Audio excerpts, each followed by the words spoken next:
En este viernes de la 9ª semana del tiempo ordinario, el texto que se nos propone reflexionar es el de Marcos 12, 35 al 37. Les leo el texto. En aquel tiempo, mientras enseñaba en el templo, Jesús preguntó: ¿Cómo dicen los escribas que el Mesías es hijo de David? El mismo David, inspirado por el Espíritu Santo, dice: Dijo el Señor a mi Señor, siéntate a mi derecha y haré de tus enemigos estrado de tus pies. Si el mismo David lo llama Señor, ¿cómo puede ser hijo suyo? La gente, que era mucha, disfrutaba escuchándolo. El texto de hoy empieza diciéndonos que mientras enseñaba en el templo, Jesús preguntó. Como ven, el presente relato está ubicado en el templo, en esa gran explanada de casi 15 hectáreas dividida en varios patios por edificios, y que tenía al centro el santuario principal, que contenía el Arca de la Alianza y otros objetos que constituían el culto del pueblo de Israel. Jesús se había pasado todo el día en el templo, y desde muy temprano había empezado discusiones con sus adversarios. Vimos en los relatos anteriores que Jesús discutió con los principales grupos que conformaban la sociedad judía de entonces, y en esas discusiones quedó demostrada la superioridad de Jesús. Y en el texto inmediatamente anterior vimos que Jesús respondió con profunda sabiduría a la pregunta que le hizo el maestro de la ley acerca del primer y principal mandamiento. En su respuesta quedó en evidencia que él es un verdadero maestro de Israel. De hecho, a Jesús lo van a llamar maestro, que en arameo hebreo se dice rabí, pero no fue un maestro oficial, es decir, no fue reconocido por los maestros de Jerusalén, pues venía de un pueblito desconocido, de Nazaret, de donde nada bueno puede salir. Sin embargo, algunos pocos maestros oficiales de la ley, como el escriba que le preguntó acerca del mandamiento principal, o Nicodemo, sí lo reconocen maestro y consideran que tiene autoridad para interpretar y enseñar la ley de Moisés. Queda, sin embargo, una pregunta pendiente que aún no ha sido respondida, y es la pregunta acerca de su autoridad. ¿Qué autoridad tiene Jesús para echar a los vendedores del templo? ¿Con qué autoridad hizo lo que hizo y enseñó lo que enseñó? Sus interlocutores saben que el único que tiene autoridad para disponer de las actividades en el templo y de interpretar con autoridad la ley de Moisés es el Mesías.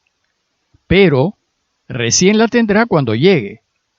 Y sucede que las autoridades de Israel no creen que Jesús sea el Mesías. No tiene las características que ellos esperaban del Mesías, ni tiene el poder para hacerlo. Entonces, en este contexto, Jesús toma la iniciativa. Y esta vez ya no hay preguntas que le hagan. Ahora Jesús mismo se pone a enseñar en el templo a la gente que se encontraba allí. Y pasa de ser cuestionado a cuestionar. Y lo que va a hacer es desafiar la imagen que los judíos se habían hecho del Mesías. Y poner en duda lo que los maestros de la ley enseñaban al respecto. El relato parte de una pregunta que se orienta a aclarar la idea que la gente tenía acerca del Mesías. Y su pregunta es: ¿cómo pueden decir los escribas que el Mesías es hijo de David? En esta pregunta pone en cuestión lo que los escribas o los maestros de la ley enseñaban al respecto. Y va a enseñar que ellos están enseñando equivocadamente. Resulta que el pueblo por siglos venía sosteniendo que el Mesías debía ser descendiente de David, un hijo de David. Y esto la gente lo entendía como que tenía que ser de la misma línea de sangre. Más aún, lo entendía como una copia actualizada del rey David. David había sido el rey más grande que había tenido el pueblo de Israel. Fue un elegido de Dios, un ungido, un Mesías, que fue capaz de derrotar a todos los enemigos que rodeaban Israel y logró unificar su territorio bajo una misma lengua y una misma fe. A la luz de lo que hizo David, el pueblo ha venido esperando por siglos a un descendiente suyo que fuese capaz de hacer lo mismo, es decir, de derrotar a todos sus enemigos, en este caso a Roma, unificar el territorio de Israel y hacer de él una gran nación. El pueblo pues esperaba a un nuevo Mesías, esperaba a un nuevo rey como lo fue David, fuerte, poderoso, invencible, un ungido de Dios que le devolviese a Israel su poder. En tiempos de Jesús, y a causa de la invasión romana que había sumido al pueblo en una profunda pobreza, el deseo de que llegase pronto este Mesías estaba a flor de piel. Esperaban que llegase, y que llegase pronto, pues el dominio romano era insostenible. Bueno pues, la esperanza de un Mesías así fue el sueño que alimentó por siglos al pueblo de Israel, y era esto lo que enseñaban los maestros oficiales de la ley. Pero ahora Jesús va a poner en duda esta enseñanza. En el pasaje de hoy, Jesús cuestiona que el Mesías vaya a ser un nuevo David.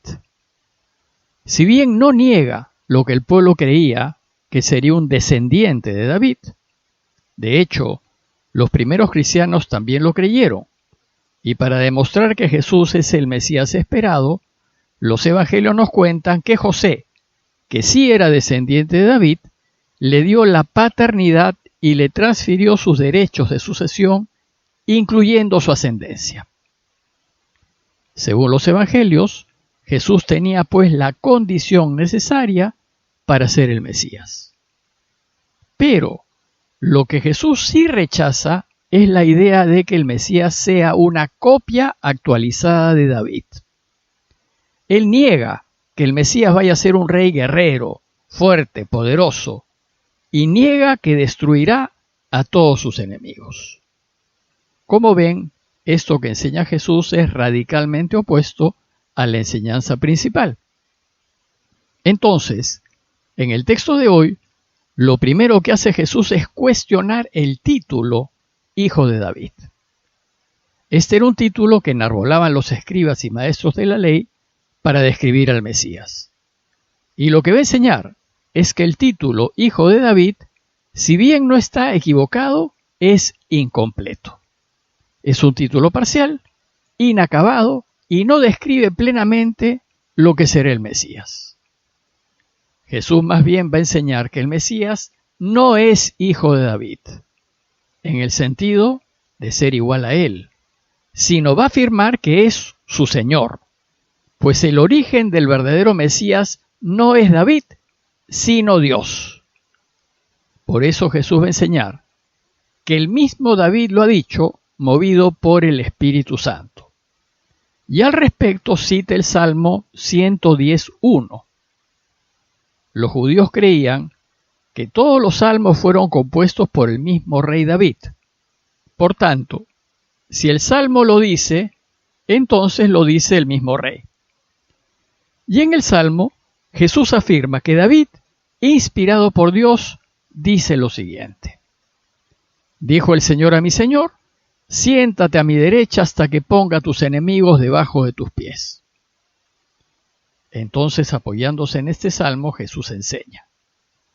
Pero se queda en la frase, dijo el Señor a mi Señor, que podría traducirse como, dijo Dios a mi Mesías.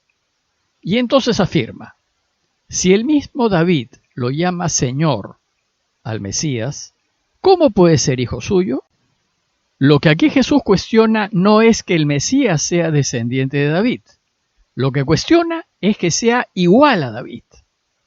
Para Jesús, siguiendo contra las enseñanzas oficiales de los maestros de la ley, David no es el modelo del Mesías que vendrá. Para él, el Mesías no será como David. Es decir, si bien será rey, no será un rey al estilo de David, fuerte y poderoso. El Mesías que Jesús enseña y que encarna es un Mesías no violento, humilde y entregado al servicio de todos, pues ese es el tipo de mesianismo que verdaderamente liberará a los hombres de todas sus ataduras.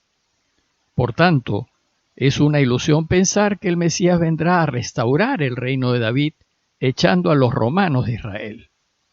Jesús va a demostrar su mesianismo con su entrega sin violencia y hasta la muerte. Y en su resurrección vencerá al peor enemigo del hombre, la muerte. Y nos liberará a todos para que en adelante, en las decisiones que tomemos, sea nuestra responsabilidad alinearnos con Dios o contra Dios, con la vida o con la esclavitud y la muerte. De modo que si terminamos esclavos, es decisión nuestra. Al enseñar esto, Jesús enseña que el designio de Dios para Israel no es que se convierta en una potencia dominadora de los pueblos, sino que se ponga al servicio de las naciones. Y esto es lo que será el nuevo Israel, el nuevo pueblo de Dios, es decir, su iglesia. La enseñanza que Jesús hoy nos hace queda avalada por el reconocimiento como recto intérprete de la ley que le hizo el maestro de la ley en el relato inmediatamente anterior.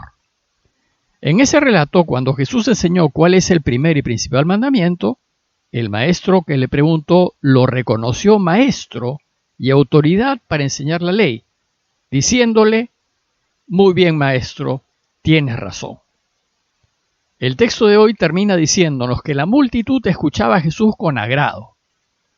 Las enseñanzas de Jesús le daban un sentido nuevo a lo que decía la ley, la hacía clara y la llenaba de sentido, y esto consolaba el corazón del pueblo.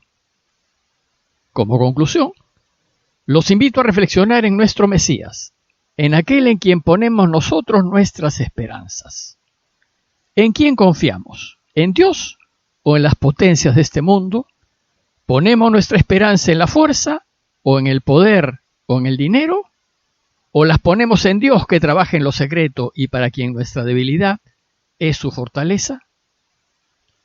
Pidámosle al Señor su ayuda para darnos cuenta y para que entendamos que la vida se gana dando y no recibiendo, entregando y no pidiendo, y se gana por la paz y el perdón y no por la fuerza ni la violencia. Parroquia de Fátima, Miraflores, Lima.